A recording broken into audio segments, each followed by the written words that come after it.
Hey friends, welcome to another episode of our cooking series here with the Presbytery of Baltimore. My name is Jose and I'm a pastor with Comunidad Presbiteriana La Trinidad here in Baltimore Presbytery, and also I'm on staff at the Presbytery of Baltimore as the consultant to the Commission on Reconciliation. This video series that we've introduced and we've started here is our attempt to join people together, to explore to explore and celebrate the different cultures and peoples that we have within our presbytery. We have so many wonderful resources and cultures that we'd love to honor and celebrate those. And what better way to do that than through cooking and sharing a meal together.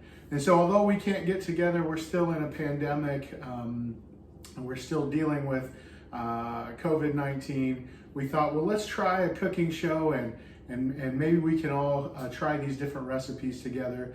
Or if on your own you want to go ahead and try some of these recipes out and let us know your experience, that'd be a wonderful thing too. And so thank you for joining us on this episode. And we're so delighted to have you with us as we explore all these different and wonderful cultures that we have in our presbytery.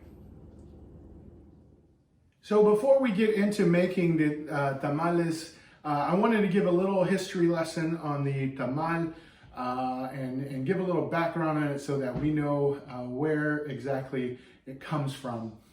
So tamales have been around for ages and ages. They go back to Mesoamerican peoples, pre-Columbian, meaning pre-European colonization, conquest of the Latin native peoples. There have been documentation showing variations of tamales in all kinds of indigenous peoples' artifacts. Aztecs were known to eat tamales, and so this is a very traditional and long-standing food that has been part of Hispanic culture for a long, long time. As I mentioned earlier, it's usually a corn dough wrapped in some sort of protective layer like a corn husk or banana leaf. Fillings usually are whatever is available. So in pre-Columbian time, they had things that were somewhat exotic like flamingos and frog meat, whatever, wild hare and, rabbits and, whatever they had available there for them. Additionally, they would use, obviously lots of vegetables as it was so ubiquitous there, abundant with them. And so it is a dish that can have all kinds of varieties and variations, I should say.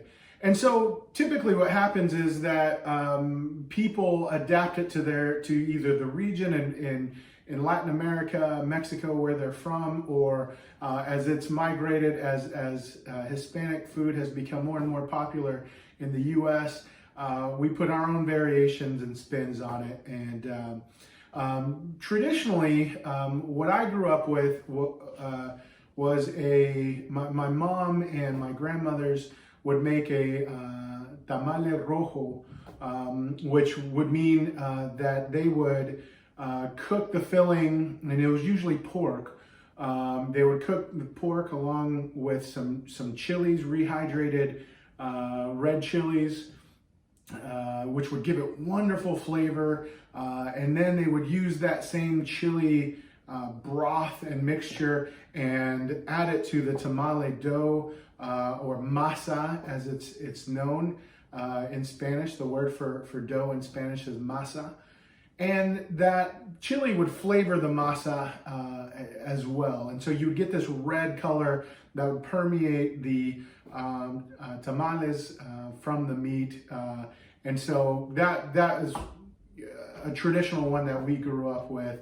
But as I mentioned, everyone kind of makes their own version of it. And being Mexican American, growing up in Texas, I thought I'd share with you a variation. Today, I'm going to share with you our own version. And like I said, people kind of take it how they want to. You can make it with whatever filling is available to you. And so that's what we're going to do today. Christmas just passed a couple of days ago, and so my family started here. My kids and wife and I, we started a new tradition that we think we're going to carry on. And what we did was we ordered a brisket from Texas. And so being a native Texan, we were kind of yearning for something from home.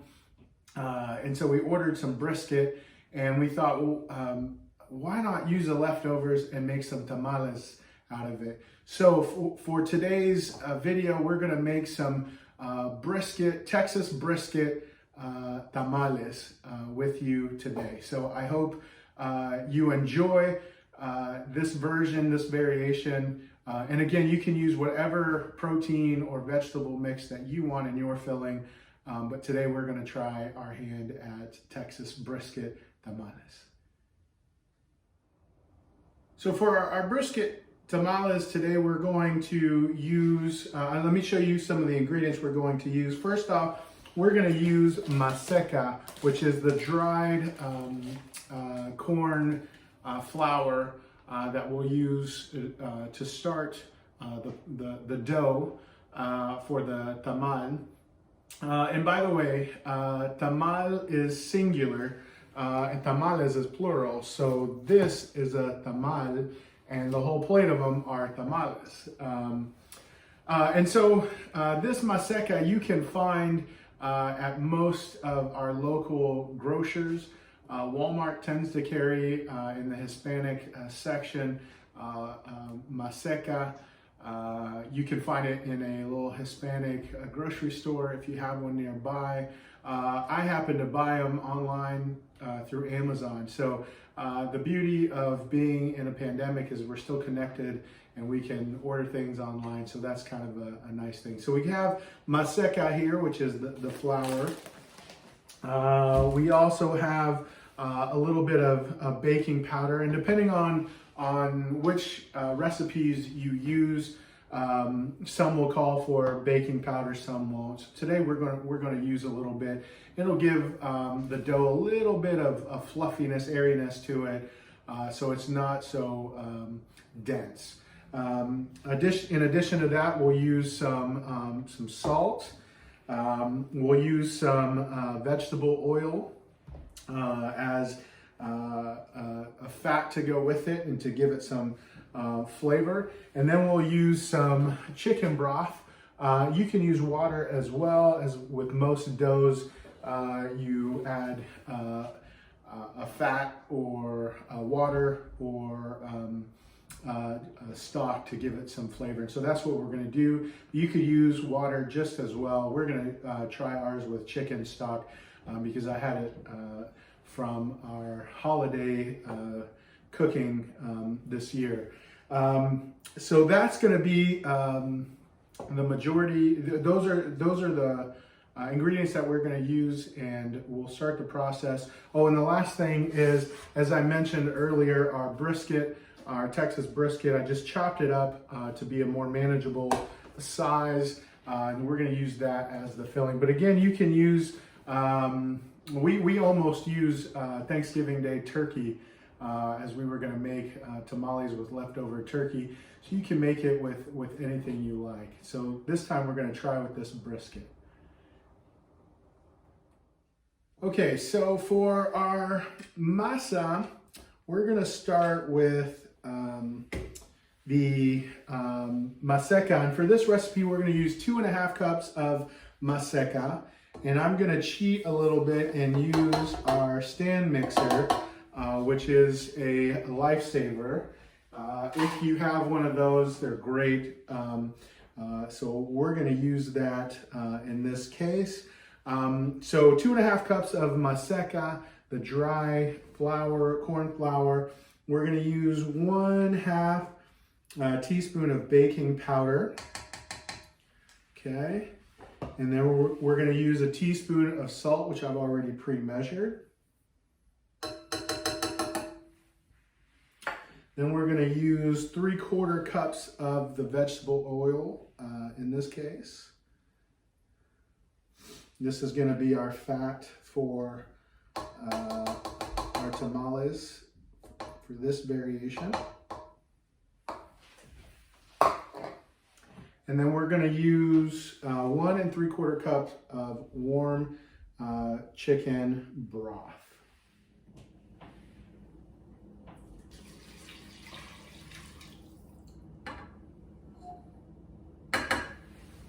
So now we're going to want to mix the dough on a low setting to incorporate it and mix it together.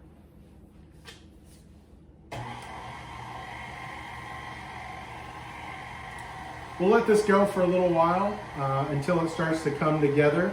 You might want to eyeball it and judge whether you need a little bit more moisture for the dough or a little bit more fat or maybe even a little bit more flour, corn flour, maseca, for it to come together. What you're going to want is a dough that's thicker than pancake batter, but not quite, maybe more of a cookie dough batter, something that you can spread, but that doesn't fall apart, and also something that won't stick to your hands. And that's a key to this as well. If it doesn't stick to your hands, it's not going to stick to the corn husks, and so that's going to be really important in the cooking process. So I'm just going to keep working on this dough until I get it to the consistency that I like, and then we'll move on to the next step. As the dough is coming together, I'm going to go ahead and prepare my steamer pot. So if you have something that you can steam the tamales in, like a steamer pot, that's great. If you don't, you can sort of make one or kind of put it together. For me, for our purpose, we've got a steamer pot here with the colander insert. We're going to fill that up with water to the bottom of the colander, and then we're going to take a bowl and put the bowl in the middle of it as it steams, as a way for the tamales to stand up and steam as vertically, so that the filling and dough doesn't fall out of the corn husks. So I'm going to get that ready, and then we'll continue with the assembly. All right, so now as we wait for the pot to come to a boil, we'll begin assembling our tamales. And first we'll take a good size corn husk, something about this big. And then we'll take a spoonful of our masa, our dough, our corn dough, and we'll just spread it across like so, and try to cover the whole thing. And this is where the art of making tamales comes into play. Once you kind of get the hang of it, you can figure out what your preferences are. If you like a more doughier tamal, or if you like a more filling, centric one with more filling in it, and you can kind of adapt it to your style and your liking. But basically, you want to fill the corn husk with the masa dough, right? And then you'll take your filling and you'll just kind of line it up, right? And then once you've got it about where you like it in terms of your filling to dough ratio, you can pull it together, pull both sides, and you're going to want to have the two ends meet, the two sides. You're going to squish them together, and then you're going to roll the end of the husks underneath, and then the last thing you'll do is you'll fold the tip underneath, and you can kind of maybe push in the filling if you need to, but this is the basic shape of it. You can see, and once you get a few of them done, then you'll be able to stack them up and line them up in the boiling pot, and they'll steam for a while together. Now, as you can see, making the filling as well as the dough is a labor-intensive process, and so in many families, this was a family affair, and so many hands would make light work, and so this is often done around the holidays when people are gathering together. It's a great way to get people and family together, involved, and it's a great way, great meal to feed many people as well. And so when people come together to make tamales, is called a tamalada. And that is something that I remember as a kid, my grandmother and my mom and my aunts would often come together.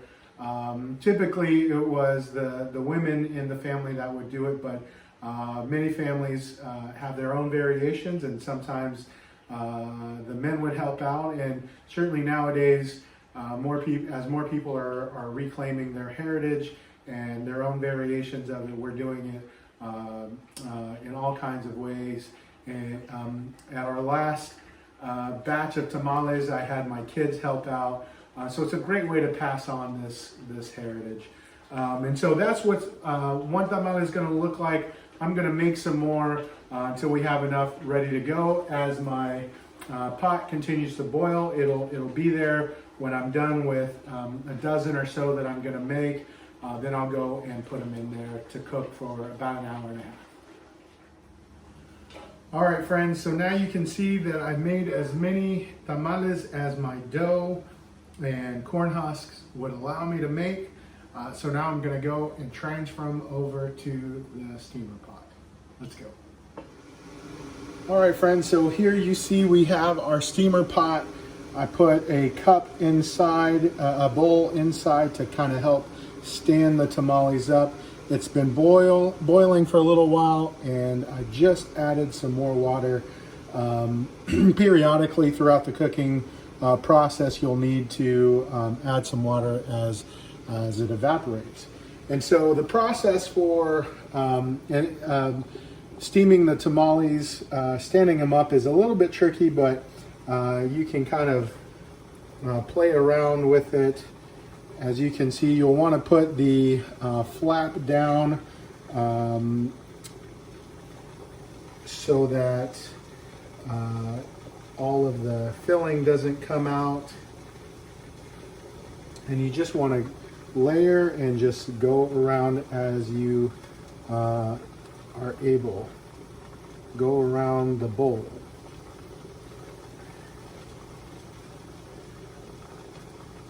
Just kind of stack them up, lay them, and then as it begins to fill, you're going to be able to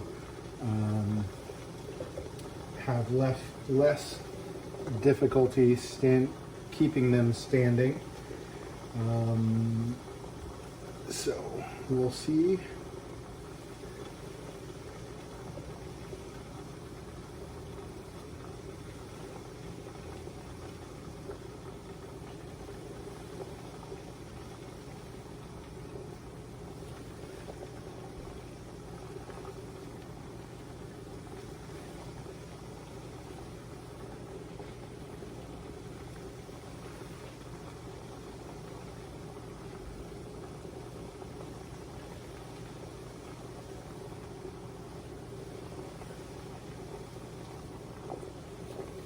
All right, there you have it. So I'm going to loosely cover it, and I'm gonna let it go for about an hour and a half. And every half hour or so, I'm gonna come in and check the water level.